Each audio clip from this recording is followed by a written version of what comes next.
अब देखिए, ये संयोग ही कहा जाएगा कि परसों लोकसभा में, कल राज्यसभा में आधी रात को वक्फ संशोधन बिल पास कर दिया गया और आज शुक्रवार जुमे की नमाज हुई, जिसके बाद अलग अलग हिस्सों में जबरदस्त तरीके से वक्फ संशोधन बिल को लेकर प्रदर्शन किए गए।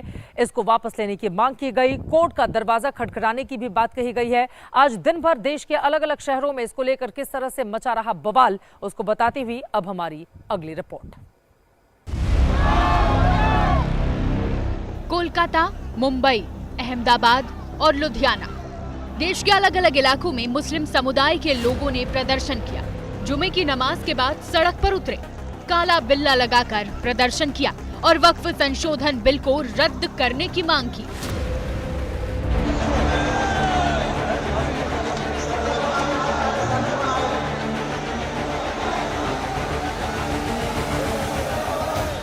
वक्फ संशोधन बिल के विरोध का व्यापक असर कोलकाता की सड़कों पर दिखा। सैकड़ों की संख्या में मुस्लिम समाज के लोग बैनर पोस्टर लेकर सड़क पर जमा हुए, भाषणबाजी हुई। अब कुछ भी हो, हर हाल में अपना हक लेंगे, इज्जत से जिए तो जी लेंगे या जामे शहादत पी लेंगे। मांग की गई कि संसद के दोनों सदनों से जो बिल पास हुआ है, उस बिल को रद्द किया जाए। कोलकाता के पार्क सर्कस इलाके में हुए इस प्रदर्शन में शामिल होने वाले काली पट्टी बांधकर सड़क पर उतरे थे। सैकड़ों की भीड़ के बीच पोस्टर जलाकर विरोध जताया गया।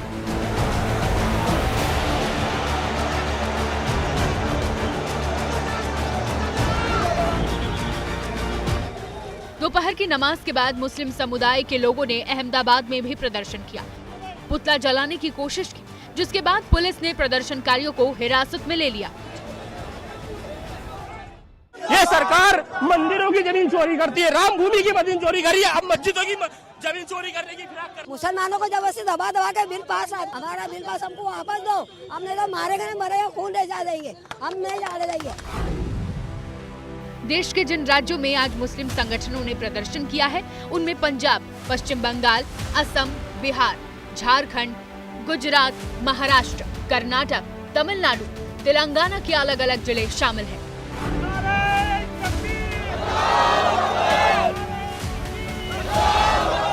पंजाब के लुधियाना शहर में मुस्लिम समाज के लोगों ने पुतला बना रखा था।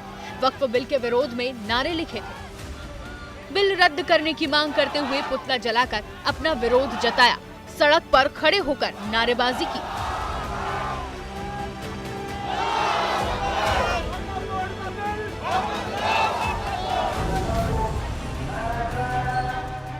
जिस बिहार में इस साल के अंत में चुनाव होने हैं, वहां भी बिल को लेकर माहौल गर्मा गया है।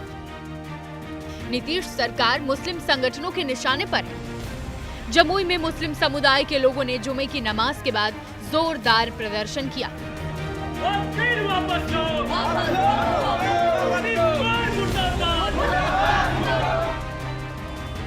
पटना में मुस्लिम समुदाय के लोगों ने एबीपी न्यूज से बात करते हुए कहा कि चुनाव में नीतीश कुमार को सबक सिखाएंगे। तो नीतीश को आने वाला वक्त में जनता यहाँ की सिखाएगी ना सबक, जीरो पर आउट हो जाएंगे। नीतीश कुमार का काम है गरीबी हटाना, नहीं सीधा गरीब को हटाना। नीतीश कुमार जो किया, नैंडो किया, ये सब गलत किया। नीतीश जी जो है ना, वो पर्दा में, कैमरा के सामने, लोग के सामने कुछ और है, पीछे में कुछ और है। All India Muslim personal law board ने बिल के खिलाफ राष्ट्रव्यापी प्रदर्शन का ऐलान कर दिया है। इस ऐलान से पहले ही जुमे की नमाज के बाद इस तरह से देश के कई शहरों में प्रदर्शन का दौर शुरू हो गया है। मुंबई के बांद्रा में प्रदर्शन के दौरान मुस्लिमों के दो गुट आमने सामने हो गए।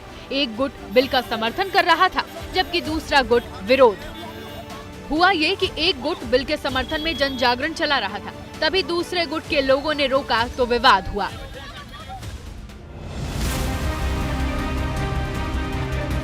वहीं यूपी के अलग अलग शहरों में पुलिस सुबह से अलर्ट पर है। लखनऊ, संभल, आगरा जैसे संवेदनशील शहरों में पुलिस ने फ्लैग मार्च किया है। गाजियाबाद, प्रयागराज जैसे शहरों में पुलिस ने ड्रोन कैमरों के जरिए निगरानी की और शहर की शांति व्यवस्था को कायम रखा। मुस्लिम संगठनों की ओर से कहा जा रहा है कि वो इस बिल को नहीं मानेंगे, जबकि परसों ही सदन में खड़े होकर गृह मंत्री अमित शाह ने साफ साफ कह दिया था कि संसद से बना देश का कानून है, हर किसी को मानना होगा। क्या धमकाना चाहते हो भाई? संसद का कानून है, सबको स्वीकार करना पड़ेगा। स्वीकार नहीं करेंगे मतलब क्या है? कैसे बोल सकते हैं कोई? हम कानून को स्वीकार नहीं करेंगे? ये कानून भारत सरकार का है, हर एक पर बंधन करता होगा और इसको स्वीकार करना पड़ेगा। फिलहाल आज शांति से जुमे का दिन तो निकल गया, लेकिन जिस तरह से मुस्लिम संगठनों ने प्रदर्शन की चेतावनी दी है, उसके बाद अभी इस मुद्दे पर तनाव बना रहेगा। पुलिस के सामने चुनौती बनी रहेगी। वक्फ संशोधन बिल को लेकर हंगामे के बीच हो सकता है एक बड़ी खबर पर आपकी नजर नहीं गई हो, तो उसके बारे में मैं देती हूं आपकी वो जानकारी। आपको बताते चले, अमेरिका से यह खबर सामने आई है जहां पर एंटी इजराइल रुख करने पर स्टूडेंट्स को न सिर्फ वीजा रद्द किया जाएगा बल्कि उनको उनके अपने देश डिपोर्ट कर दिया जाएगा। ये बड़ा फैसला ट्रंप सरकार की ओर से लिया गया है, लेकिन देश के भीतर के मतलब मायने समझे। हमारे देश में लोकतांत्रिक अधिकार सभी को दिया गया है। यहाँ पर अगर लोकसभा और राज्यसभा से बिल पास हो जाता है, उसके बावजूद आप एक अदालत जा सकते हैं, उससे संतुष्ट नहीं हुए तो उसकी ऊपरी अदालत, उससे ऊपरी अदालत, यानी कि आपके पास बहुत सारे ऑप्शन मौजूद रहते हैं। शायद यही कारण है कि जैसे ही लोकसभा और उसके बाद राज्यसभा से वक्फ संशोधन विधेयक पास होता है, सबसे पहले कांग्रेस पार्टी ने कोर्ट का रुख कर लिया और उसके बाद एक के बाद एक, चाहे वो all India Muslim personal law board हो या फिर AIMIM जैसी पार्टियां हो, उन लोगों की ओर से भी कोर्ट का दरवाजा खटखटाया गया है और ये कहा जा रहा है कि मुस्लिमों के साथ बीजेपी की सरकार कर रही है नाइंसाफी, और इसी को लेकर अब कोर्ट के ऊपर सभी की निगाह टिक गई है।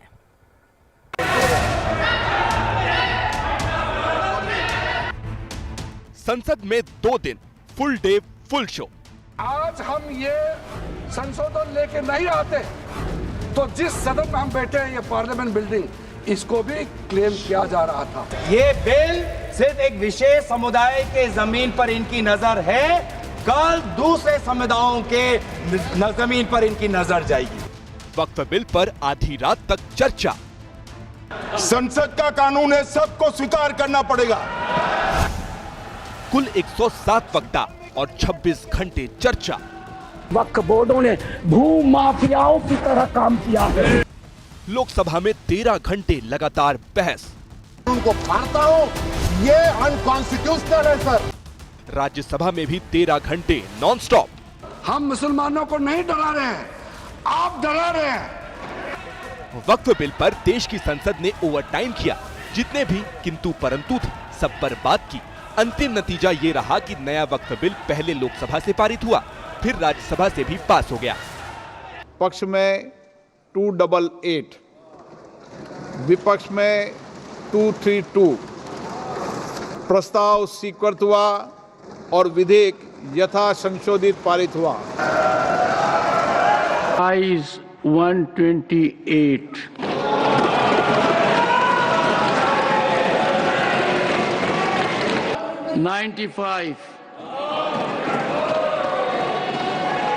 Bill is passed. संसद में सरकार जीत गई, लेकिन विपक्ष पहले ही बोल चुका था कि इतने पर भी हार नहीं मानेंगे, लड़ाई को सड़क और सुप्रीम कोर्ट तक खींच कर ले जाएंगे। आज हुआ भी वही। नए वक्फ बिल के खिलाफ सुप्रीम कोर्ट में पहली याचिका कांग्रेस ने जमा कराई।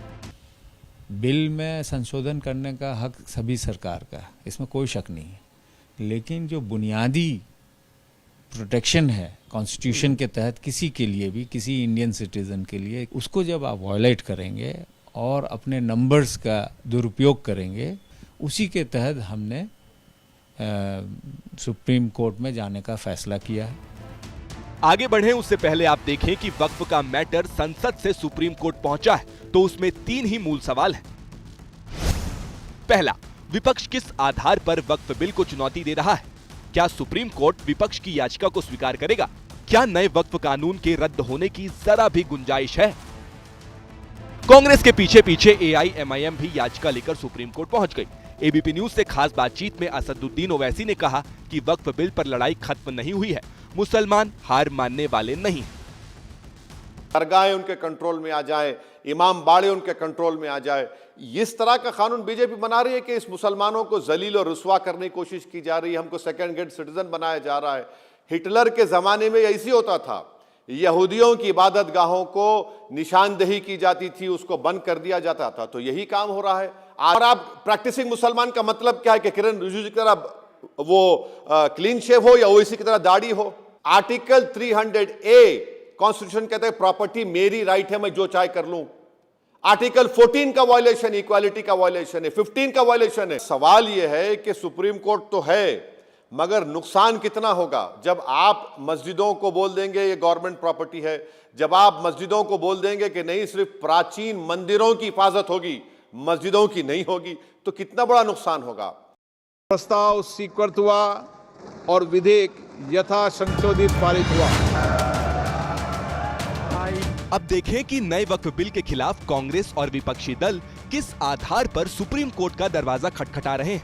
विपक्ष जो हवाला दे रहा है उसमें पहला है आर्टिकल 14 से 18 यानी समानता के अधिकार का उल्लंघन, दूसरा है आर्टिकल 25 यानी धार्मिक स्वतंत्रता के अधिकार का उल्लंघन, तीसरा है आर्टिकल 26 यानी धार्मिक संस्थाओं के अधिकारों का उल्लंघन और चौथा है आर्टिकल 29-30 यानी अल्पसंख्यकों के अधिकारों का हनन।